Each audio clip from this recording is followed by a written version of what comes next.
Hello, Hello? Tanya? Yes, hi. Oh, hello, Tanya. Is that you? Yes, Do you hear me?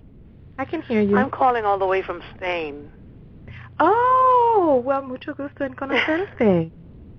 ¿Cómo estás, mi Hello. amiga? Well, I'm not Spanish. I'm from New York, girl. Well, being from New York, you should I'm still from be New York, and speaking I've been Spanish. watching you for years. And I just wanted Okay. to tell you that I really, really love listening to you and what you have to say. And I see also that you're very much awake. Okay. Well, what do you mean by that? What does that mean? Well, first of all, I tell mean, me your you're name. awake to what's happening with the universe and everything in that perspective. You understand what I'm trying? I understand what you're trying to say. I was listening to your last caller, and I mean, I really understand what you're trying to say. You know, about the universe and whatever your thoughts are, whatever you're thinking in your head, is what the universe is as actually magnifying from what you're sending out to the universe, and it brings back to you. Whatever you're Absolutely. thinking or whatever you're feeling. I just have to tell you that I just appreciate everything you said. That's all I'm trying to say. I'm just a little nervous. Please forgive me. Why are you nervous, my dear? I don't know why. I'm calling so far away, and I've always wanted to talk to you. Oh, okay. I'm going Well, first, through a tell me very your name. bad Tell me your name. situation right now. Excuse me? Can you hear me? Tell me your name, please.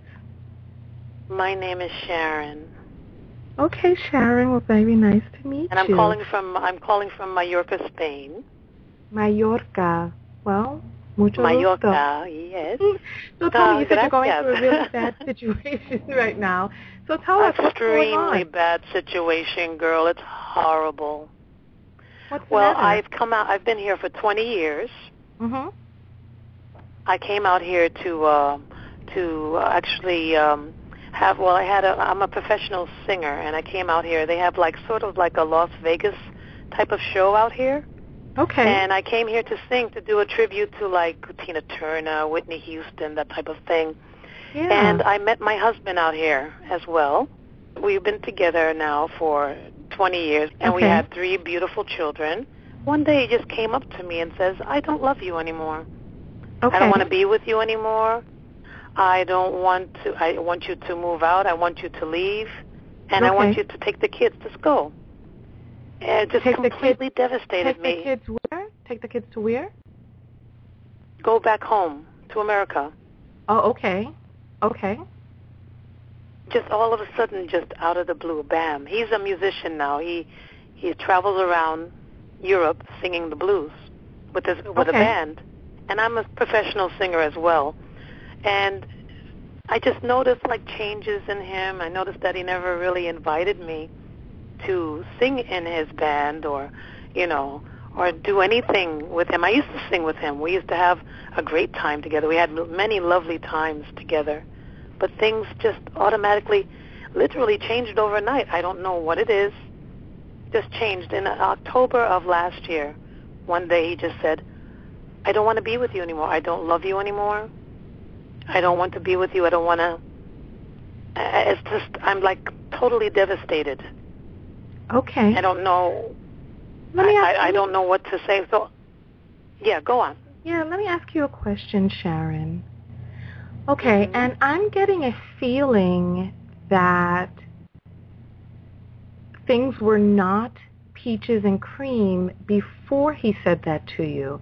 I'm getting a feeling that there had been a steady decline and that you knew that something was up and ignored it. Is that correct? Yes, Tanya. Okay. Yes. And that is I'm true. also getting a feeling that that this has been a fear of yours, that him just upping one day and deciding to leave has been a fear of yours that you've kept inside for quite some time, maybe something that happened to you when you were a child, a parent who left, or some sort of fracture that happened in your early family life. Am I correct in surmising that? Yeah, you're definitely correct. My father was a man who was a little bit of a player, although I loved him to death. He just died, by the way. Matter of fact, just a month ago he died. And he asked for my forgiveness. He says, I'm sorry. I'm the only child, mind you. And he asked me, he says, please forgive me for what I've done. You know, in the past when you were growing up, I had so many different girlfriends. I've seen him with different women in front of me growing up as a child. Yeah, that is true. That's true. Yeah, and you know what? And I forgive him, too. I have forgiven my father. I have. Yeah, of course, of course. Let me just, give me a moment. I'm feeling something else. Okay. I'm getting the feeling that if you were to describe what would be one of your hugest relationship fears, that having your husband do exactly what he had done was one of your biggest relationship fears, and that now you're living in an existence where your biggest fear has come true.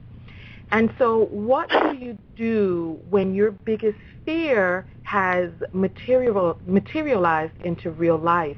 And so I get the feeling that you're scrambling emotionally because you know that we're magnets, you know that there are certain lessons that we've come into life to work on, but you can't understand why this is happening to you and why something that you have kept inside and internally repelled for so long has been something that's manifested inside your life. Okay, so am I correct with this summation? You are so correct. I think that I created it. I think I created it, just thinking about it and being scared about it and just constantly thinking about something like this happening to me. Yeah. I think well, you know what? Maybe I created it. Well, what I don't want you to do is I don't want you to take on the blame. I don't want you to blame yourself and be like, I made him leave me. I want you to please understand that you are a magnet. I want you to please understand that you are orchestrating a life for yourself right now. I want you to understand that there are certain things that you came into this life to work on before you came into this life. And so when you came into this life, you had some people who played the part of your parents. And there were certain things that you have given yourself to work on. And let me ask you a question, because you know what? There are going to be different things that are going to, your husband leaving you and telling you, to take the children and all of that will mean something different to everybody. So only you know what this means to you. What you have to do is you have to look throughout your life and you have to realize the patterns. You have to realize what the pattern is, because every single thing that's interrelated will be connected by a thread of something that means something to you. So you forgave your father, but this is still something that has been impressed upon on your DNA, so that you brought this lesson back into your life. But why? What is it that you are to do with this lesson? Is this a lesson in standing on your own? Is this a lesson in realizing that you will be able to survive? Is this a lesson in being able to discover your own self-worth, knowing that you are worth a faithful man, knowing that you are worth a person who will be upfront and honest with you, knowing that you are worth investing the time in really healing some of those old wounds and some of those old patterns, and kind of trying to figure out what has been the general theme. Is this the first man who's rejected you, flat out, cold-heartedly rejected you like this? No, this is actually the second man. Okay. And back in the day when I was like 19 years old, I got rejected by one of my boyfriends. He rejected me just flat out, and that was like, a matter of fact, I got into a terrible car accident because I was crying so hard, driving my car. I was driving and crying so hard in a rainstorm that I just crashed my car into a tree. I didn't mean to do it. I was just so, devastated, and I wasn't even thinking straight in this rainstorm. I'm driving, and I crashed into the tree. I was so devastated.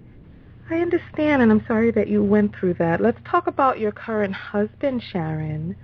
Your current husband, you said he told you this in October. Yeah, Yeah. And so what's transpired from October till now? Because that was, 6 months ago? It was 6 months ago, and well, to be honest with you, I'm like this is what I'm saying by my situation is a little bit devastating to me, because I have a strange feeling that he's messing around with one of my good friends, and she lives here as well, and she's actually the drummer of his band. Okay, but that's neither here nor there. And they travel around together, and he tours all around Europe. You know what? This is something that you're going to have to release. You know, I was talking with a colleague of mine.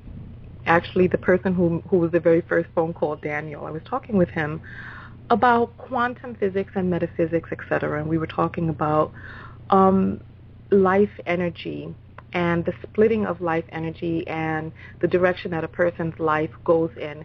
Have you ever read those books? Remember from way back in the days, Choose Your Own Adventure, and at the end of the story, or at the end of a certain amount of pages, you'd have to choose which direction you'd want to go in, and then I remember that. You remember those? And then you'd be like, flip to page 148, and then you'd read be like, oh, do you want to knock his hat off, or do you want to hand up his cane? And depending on what you chose, you would go to a different area, right?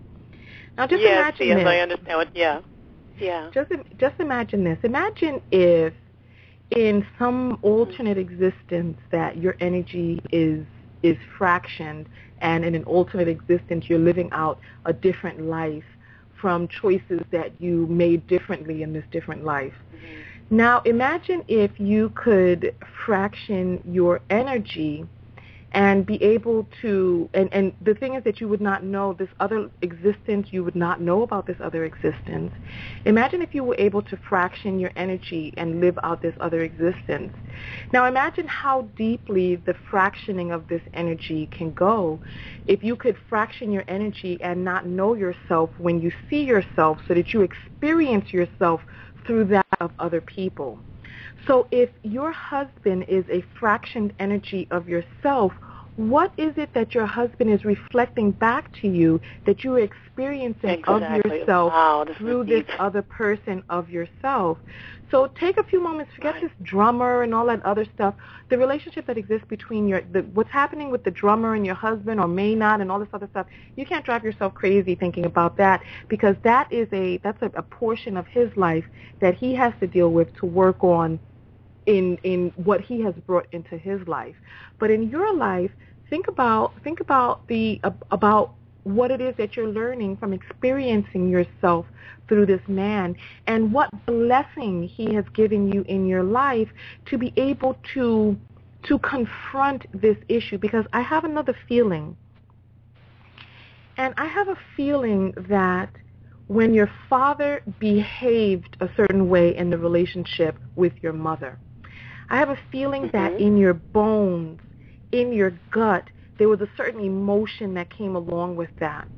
And I'm having a feeling that right now that your husband has decided to take on this task that he has involved himself in, that same feeling you felt as a little girl is in your bones and inside your body again. That you feel this feeling that was so familiar when you were a child, that you feel this now again.